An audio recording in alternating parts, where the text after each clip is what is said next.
ลูกอันนี้ออมนี่เนาะแล้วก็ถึงจนได้เขาแป้งจักแล้วก็ตัดแล้วก็ล้อมใกล้ไว้แล้วสิแหละอันไม่แล้วก็เนี่ยได้กินมะเขือเลยอันไม่มะเขือพี่แบบนี้เนาะมันคืออืมมันได้ส่งทางอันตัวนี้ก็ขุดมาได้ลานตัวนี้กลายไปยังส่งยังสามนางขอบใจFC ผู้มีน้ำใจแบ่งปันเหมือนฟ้าบันดาลให้สร้างรายการนี้มาสวยเหลือคนทุกข์คนจนหรือคนด้อยกว่าด้วยแห่งศรัทธาบุญนำพาได้มาห่วมทาง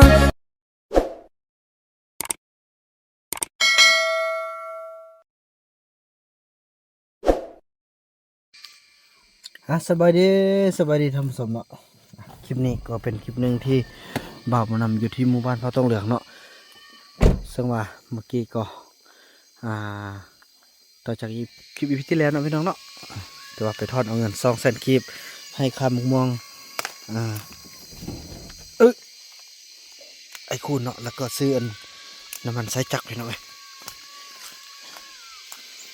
โอ้บุญหลอด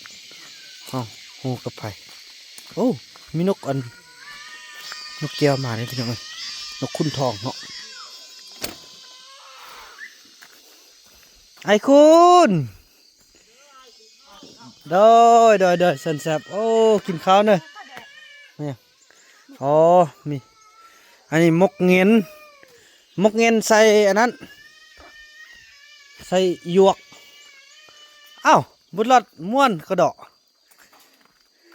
ป้า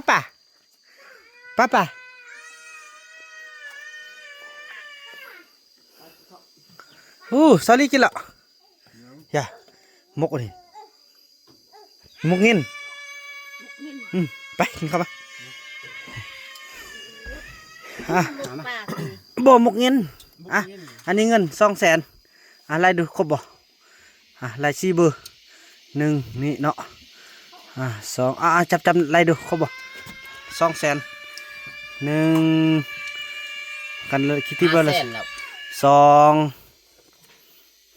500,000 100,000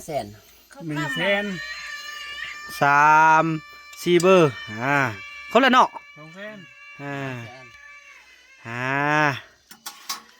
ขอบใจเด้อที่มาค่ายหาพี่หาน้องเด้อ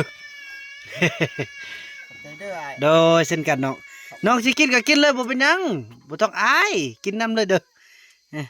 น้องก็กินอยู่อันต้นลำเป็นกุ๊กต้นลำมันเด้อกินแม่ลี่ไหมมากินอันมกอันเงี้ยเนี่ยลำเป็นกุ๊กกินกุ๊กเป็นลำรุ่นแล้วก็กินนี่มกเงี้ยพอเท่าฝากมาให้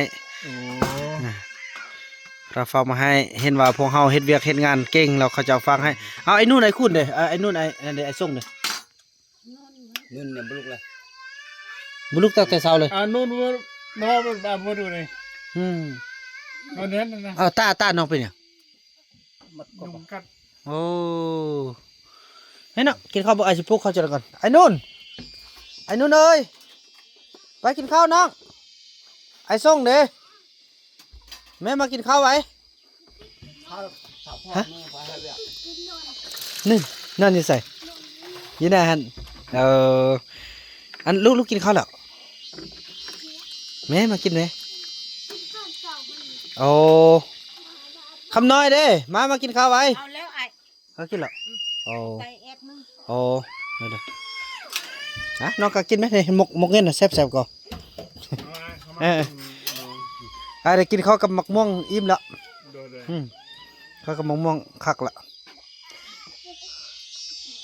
มาไอ้นู่นเขามากินข้าว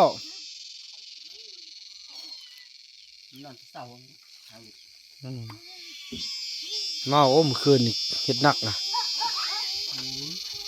3 โมงมันนอน3 โมงมากินข้าวเนาะโอ้ว่าสิพาไปตัดผมอยู่มาครับโอ้ยพระอาจารย์เนี่ยมาดันเจนนั่นเนาะ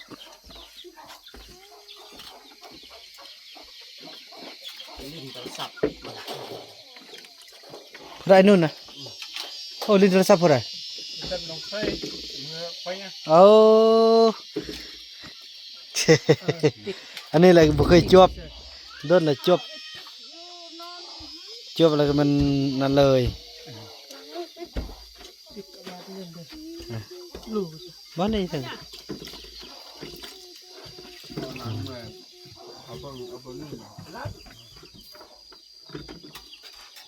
นะกินเลยกินข้าวสามัคคีกันนั่นแหละพี่น้องไอ้บ่าวนำก็จะเก็บไปพักผ่อนกินข้าวกินน้ำแล้วก็สิได้เบิ่งเวียกตอนแรกต่อเนาะ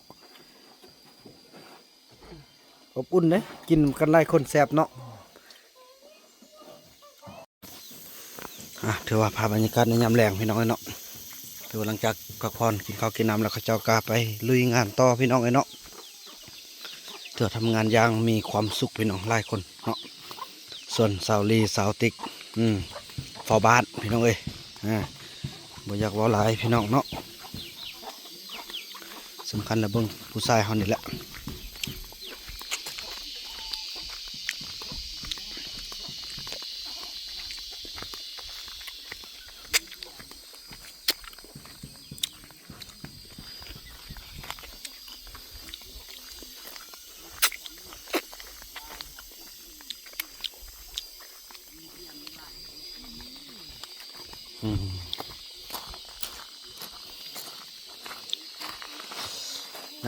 โธ่พี่น้องพากันน้ำวิทย์ขึ้นว่าสิพากันวานแกนวานยังลงสบายยังใกล้โอ้พี่น้องลืมขึ้นเนาะอันนั้นไม่นี่ครับมันได้กินนี่เลยกันแล้วเนาะแล้วก็เขาปลูกอันเนี่ยก็ปลูกหมักบวบจะเขาออมได้เนาะเขาเอาไม้ออมหมักบวบ กันเขาบ่มีไปแล้วก็เอาใส่เวลาตอนแรกผู้ฟังแล้วเขาฟังรักเสร็จก็จ้าไปละ บ่มีตะนางโอ้ อุ้ยแต่นางเห็นอยู่ถึงหลายเวลา โอ้อันนั้นมันจะเอาไว้ล้อมไก่ลูกไก่โอ้จะได้ล้อมไก่เพราะว่า เอาเหาะ กับบ่มี อันนั้นมัน กับบ่มีหยังเสียดอกเฮาอนามัยก็ซ้ำกับอนามัยได้แล้วครับปลูกอันนี้ออมนี่เนาะแล้วก็เต็มจนว่าเฮาแป้งจักแล้วก็ตัดแล้วก็ล้อมไก่ไว้แล้วๆซั่นแหละ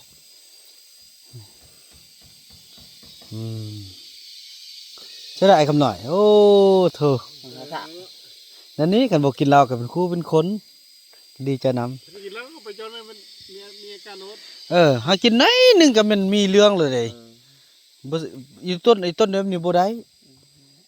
ก็ต้นซาดอยู่แต่จะเฮ็ดเอาได้เนาะคำหน่อยเนาะพอแต่ได้กินนึงแล้วก็เอาแล้วแหละเฉยมีเสือแล้วนะ Thì lỡ xếp nia là mình ao lốt. นี่เห็นบอกอันคันว่าน้องเว้ากะเบิ่งอันละไก่นะเพราะมันแบบนี้มันมาเคี่ยวอยู่แล้วหั่นนะมันคันเฮาหวานแกนหวานมันยังบ่เหลือบ่เหลือฉะนั้นแล้วเฮาก็ถ้าอนามัยพร้อมอนามัยแล้วก็นี่ได้กินมะเขือเด้อนามัยมะเขือพี่บัดนี้เนาะมันได้ส่งทางอันตัวนี้ก็ขุดมาได้ลานตัวนี้กลายไปยังส่งยังสามนางอันนี้เราก็ค่อยคิดว่าคันตะนางอันนั้นบ่เซอร์คิดว่าจะเอามาล้อมนี่นะ เป็นลมไก่ลมลูกไก่เฮานะเพราะว่าสิเอาไว้อยู่ใน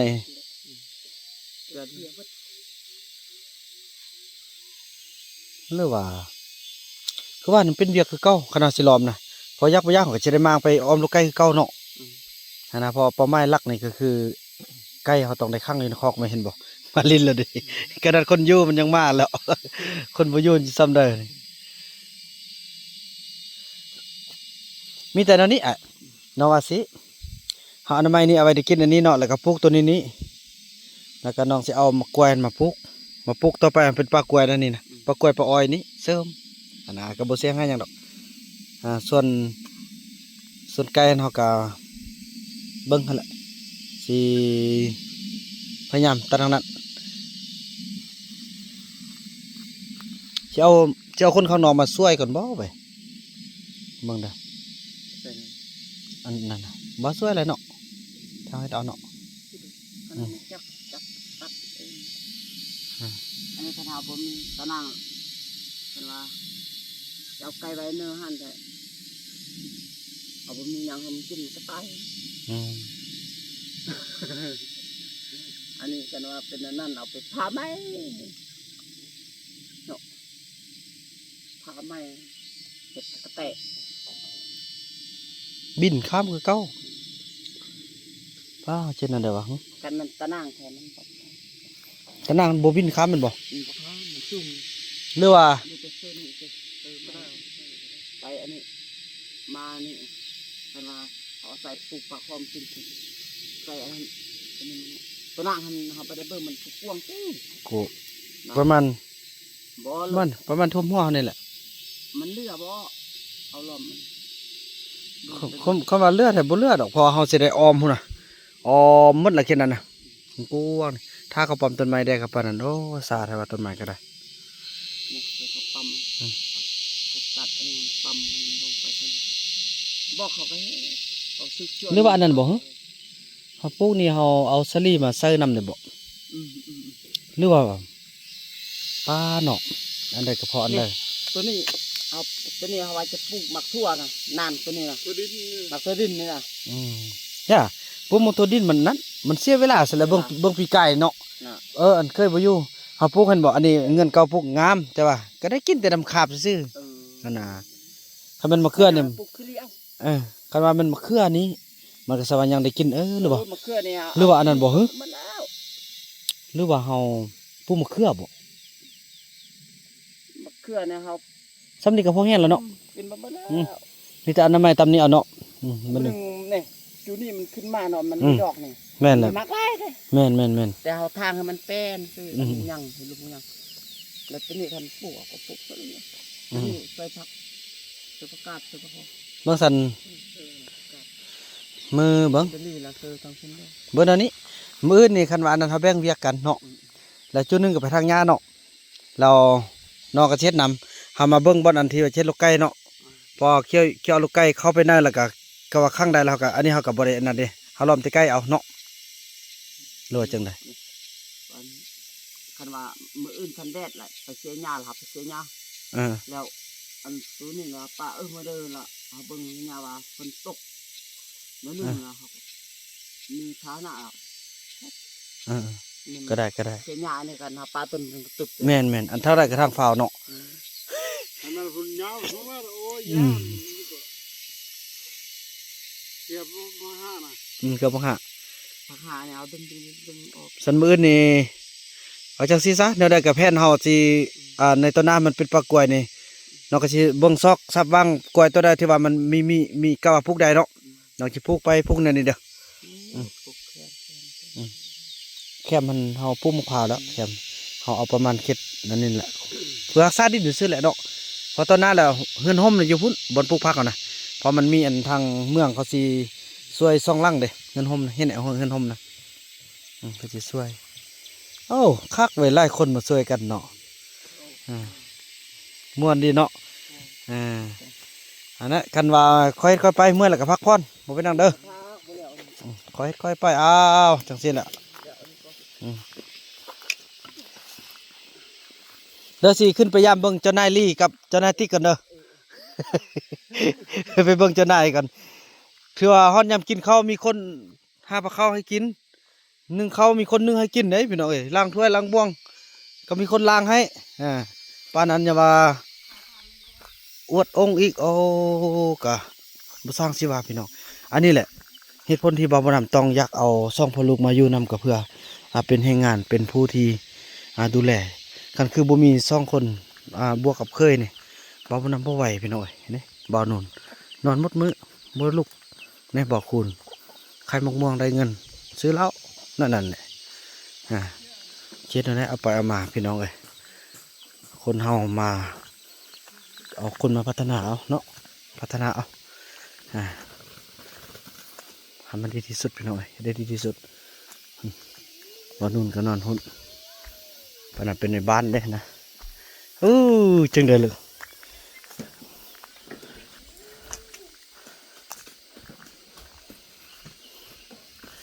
ทางนี้ก็แม่นนั่นเนาะ งใส่บ้านกันเด้อ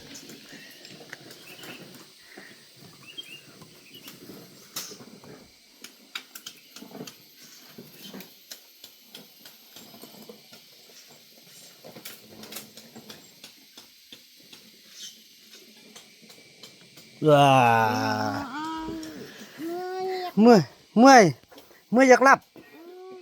พอเฮ็ดเวียกหลายติบ่ได้เฮ็ดเวียกหยังนึเนี่ยว่าเมื่อยอยากหลับซะนะแน่น้องอันนั้นเด้อเนี่ยบ่เอาถ้วยเอาบวกไปล้างได้ไหมเปื้อนนี่เขาขอกินหากินแล้วนี่อู้อยู่เทิงเฮือนนี่อ้วยแล้ว โอ้ยโอเคตักแกงมันถ้วย แท้ตัวเองหัวกินข้าวแล้วก็ล้างโอ้อันนี้กินข้าวแล้วบ่ล้างมันก็อ้วยเบิ่งได้เฮ็ดเวียกช่วยเขาได้บ่แม่นสินอนลิ้นนั่งลิ้นกินข้าวละลาได้มันช่วยกันเท่าที่จะช่วยได้เวียกน่ะ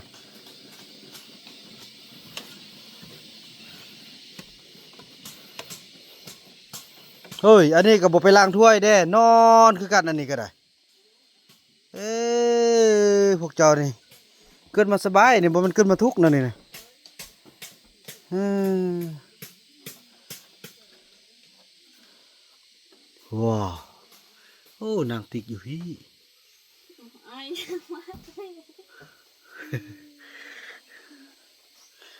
ฮ่าตายพี่น้องเอ้ยจะคำสิว่าบ่ไล่กะ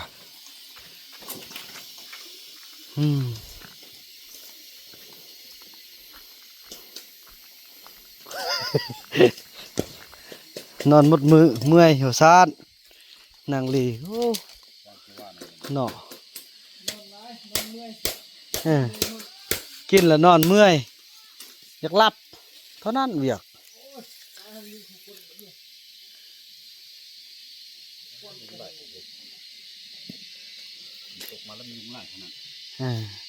ไปมาจีหาไอ้ส่งแล้วไปเอาเมียมาพัฒนาต่อเอาเมียคนลาวมาพัฒนาอยู่นี่แหละมีแต่คนลาวแหละจะมาพัฒนาได้นะคือเอ้ยว่าไรก็ยันเตะตองในคิดของเจ้านายนอนหันหูอยู่ในใจเอาเออเถอะพี่น้องเอ้ยเถอะว่านั่นแหละพี่น้องเนาะเถอะว่าคอยงมคอยเท่ากันไปแล้วได้ก็ได้คลิปนี้บ่าวนำขออนุญาตจบคลิปกันสักนิดก่อนพี่น้องเอ้ยเนาะแล้วก็พบกันใหม่ในคลิปต่อไปพี่น้องเอ้ยคลิปนี้บ่าวนำขอกล่าวคำว่าสบายดี